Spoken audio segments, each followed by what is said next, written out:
Tem o Mini Quest que é o vilão, é igualzinho o Fábio. Esse é o... Não, peraí. Ah, é o Gil que tá na capa? Achei que era a Mãe Douro. Que tava ali Mãe Douro embaixo.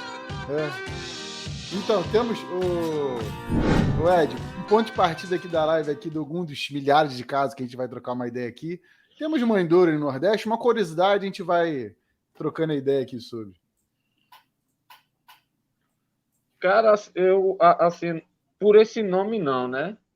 A gente tem algo parecido assim, pelo menos na cidade onde eu nasci e me criei, que a gente não costumava chamar chamava de mãe d'água, né? Que dizia que ela tinha um tesouro lá tal, e assim, geralmente quando a pessoa se aproximava muito desse tesouro dela, onde ela escondia lá, essa pessoa não voltava mais, né? A lenda que contava, né? Então, assim, como mãe do ouro, assim, a gente não conhece, não. Pelo menos eu não, né? Mas é o que o Ney tá falando. A gente aqui vai começar a falar um pouco de equivalência aqui, né? Do que fala de um que jeito, tem muito, de um lugar né? e outro. Tem muito, né? Isso aí. E a Mãe d'Água seria o que então, Ed? Conta um pouco mais seria tipo uma protetora, né? Dos rios, né? Dos açudes, dos lagos, né? Que tanto favorece o bom pescador, como aquelas pessoas que fazem mal, né? Então, ela seria praticamente, vamos dizer assim, uma sereia, só que a gente não tem esse costume chamado de sereia, né? De Yara, seria a mãe d'água aqui, né? Geralmente, quando a pessoa, assim, alguém morria afogada, o pessoal dizia, não, foi a mãe d'água que levou. Aquilo me dava um medo de estar em rio sozinho da gota, sério. Então, essa história da mãe d'água, a gente até tem algumas coisas aqui, assim, pela região de mata que tem mais rios, né? Mas, assim, essa história de bola de fogo que anda pela serra, pela mata, não, vocês não têm então essa... Não. Aqui a gente tinha o Olho de Fogo, né? É uma história que aterrorizou muito um povoadozinho que eu morei, que era tipo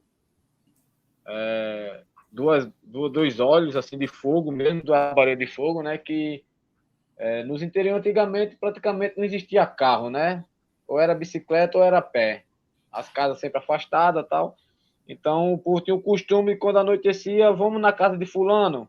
Aí conversava, batia uma prosa, né? Quando tá chegando a hora de ir para casa, cada um ia para sua casa. Então tinha o famoso Olho de Fogo, que era outra coisa que eu, com 8, 9 anos, me borrava de medo ali. Ou dizia que eles perseguiam, né, o pessoal. Só que em vez de ele perseguir vocês correndo atrás de você pelo chão, não. Quem morou no interior geralmente sabe que as estradas são sempre rodeadas de árvores, né? Fica aquelas alamedas. Então, era você correndo e ele acompanhando você pela beira da estrada, pulando de árvore em árvore, aquela bola de fogo, você só via os dois olhos de fogo, né? Então, chegou uma época que meu pai até, por crendice mesmo, proibia. Escurecia, a gente, epa, vamos embora para dentro, modo olho de fogo. Meu amigo, aquilo dali para mim era o terror quando ela escurecia, viu?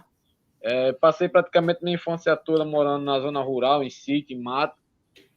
Então, cara, eu tive fui muito assombrado por essa história do interior. Viu?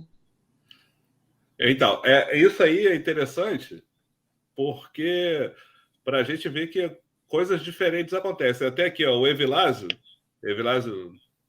professor Evilásio, né?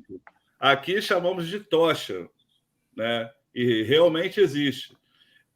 Vou te até falar, o Evilásio deve ter acompanhado isso aí. Do final do ano para o início desse ano, foi visto muito lá pela área do Nordeste. Teve um cara que filmou, um cara filmou, um vigilante filmou na mata uma tocha. Aí o pessoal até duvidou que aquilo ali era fake, porque é fácil fazer uma tocha, ficar no alto, daqui a pouco a tocha sair, mas assim, sem edição ou o que quer que seja. E o cara depois foi de dia lá e mostrou a árvore. Falou, cara, é aqui que eu fiz a filmagem. Tá vendo a árvore? Olha a altura da árvore. Para alguém trepar, nem tinha como trepar. Ficar com uma tocha que não pega fogo, mas assim, é uma tocha mesmo. É uma tocha que você vê ela tremulando e por várias vezes ela some e aí assim, acende aqui, aí no mato baixo e não queima. Lá na. Fala. E assim, só acrescentando a sua conversa, é muito também o cara não ter, não ter o que fazer, né? Para estar uma hora dessa dentro do mato, Fazendo o acendendo e quê, né? apagando uma tocha, né? Só para Isso assustar aí. alguém. A gente tem o costume de falar assim, é alguém fazendo para fazer não sei o quê. Mas aí agora vamos pensar assim, é igual o olho de fogo. Né? Tá alguém de brincadeira. Cara, você imagina aí em 1930, 1940, em 1900, que tem essas lendas já que se falava. Pô, você acha que alguém ia subir numa árvore e ficar com uma tocha para enganar alguém? Agora eu vou apagar, você acende com propósito, sabe? Isso nem tinha. Não tinha esse tipo de coisa. Hoje que a gente pensa, né? É alguém de brincadeira, cara, mas... drone, né? Mas, agora é drone. Né? Aí, com o passar do tempo, né? Essa questão do olho de fogo, assim, passado o tempo, bem passado mesmo, né? Hoje muito se acredita que esse olho de fogo que assustou o pessoal lá em Alhandra, que é a cidade que eu nasci aqui na Paraíba, tem um certo tipo de coruja, né? Que quando ela vê uma movimentação, ela começa a seguir aquela movimentação, entendeu? Então, geralmente, ela tem um olho muito grande que reflete qualquer luminosidade luz, brilha. Qualquer luminosidade, né? Então, assim, muitos hoje conversam, assim, a gente já até escutou conversas assim, que poderia, na época, ter sido uma coruja, mas, assim, suposições, nunca ficou provado se realmente era uma coruja, ninguém nunca parou para perguntar. Que porra, na dúvida, corre todo mundo, quem bexiga vai ficar para o negócio vir na sua direção. Isso aí. Ninguém testa a verdade. Vou te falar, sobre esse olho de fogo, uma coisa que tinha lá no quartel, a gente tinha uma guarda que era no final de um terreno, que dava acesso para os carros irem para um outro lado, e os moradores da área militar saíam também, às vezes, por esse lugar.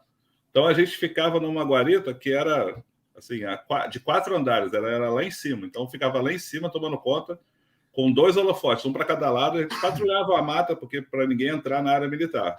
Uhum. E aí, a maioria das vezes, a gente pegava o holofote, virava para a estrada assim e deixava ele iluminando toda a faixa de estrada, que se alguém tivesse vindo andando. Cara, mais de uma vez teve relato de gente gritando e largando tiro em cima. E tô vendo 2 olhos gigantes vermelho voando em cima de mim, vindo pegar. Cara, quantas vezes eu fui comandante da guarda, uma vez que o cara atirou, eu subi, cara, para olhar. Cabo, tá ali, lá na árvore, Cara, é o que era. Morcego, na época de fruta, aqueles morcegão frugívoro, tem morcego lá que tem quase 1 metro, né? Cara, na hora que ele vem assim, que ele pega no facho da luz, o olho fica vermelho. Ele vem na direção da luz. Cara, quanta gente deu tiro? Aí imagina isso há 50 anos atrás, que a pessoa não tinha nada, qualquer tipo de iluminação pudesse bater, e aí acontecem essas coisas. Né? É verdade. Mas assim, a tendência conforme a gente vai tendo acesso à tecnologia, você vai desacreditando. Né? É verdade. Só que quem mora no interior, por isso que eu até peço assim a vocês, quando vocês forem no interior e alguém contar uma história, tipo assim, isso aí é não sei o quê. Não faz isso não, porque isso é assim, não é religião, mas é a fé da pessoa. A pessoa acredita isso. O Edinaldo falou, poxa, eu tive medo a minha infância inteira. Aí fala, era uma coruja. Tá, mas ele acreditava nisso, porque o pai, que era o protetor, botava para dentro de casa, ninguém andava. Então, assim, isso também vem, acaba virando uma lenda local e as pessoas confiam que aquilo ali é verdade. Então, é bom não zoar, né? Mas respeitar. Sim. Né? Não, uma coisa que eu até esqueci de falar aqui antes disso é que é o seguinte, eu mesmo, como eu falei antes aí, né? Tem muita coisa, eu acredito que tem muita coisa entre o céu e a terra, né? Fora da nossa compreensão, né? Algumas a gente compreende, pode explicar, outras é simplesmente inexplicável. Então, assim, não cabe a nós julgar, somente se você não acredita, respeitar, né? Eu mesmo, cara, fui criado no meio, assim, que eu sou meio suspeito a falar, né? Então, assim, eu não entro no mato, por mais que ninguém veja eu fazendo os meus pedidos, mas eu não entro no mato, mesmo que eu tenha na minha mente pedindo permissão ou agradecendo por estar entrando naquele ambiente, porque eu já herdei isso do meu pai, do meu avô, que tem histórias aqui que eu vou contar com ele no mato, né? Na época que eu acompanhava ele. Então, são coisas que veio passando para mim de pai, de avô, e eu vou com meu menino pro mato, eu passo para ele também, né? Isso O aí. respeito, porque eu acho que tem muita coisa ali que veio muito antes da gente que você não pode respeitar, né? Sim. Passar com os comentários aqui rapidinho antes do próximo Lenda. Deixa eu mandar um abraço aí pro professor Vilas, né? Que ele tá presente aí, né? Manda sim, Um vai. abraço aí pro professor Vilas aí, grande mestre aí, um dos caras fortes aí do fogo primitivo nordestino aí. Esse cara é demais, viu? Um abraço, mestre. Tamo junto.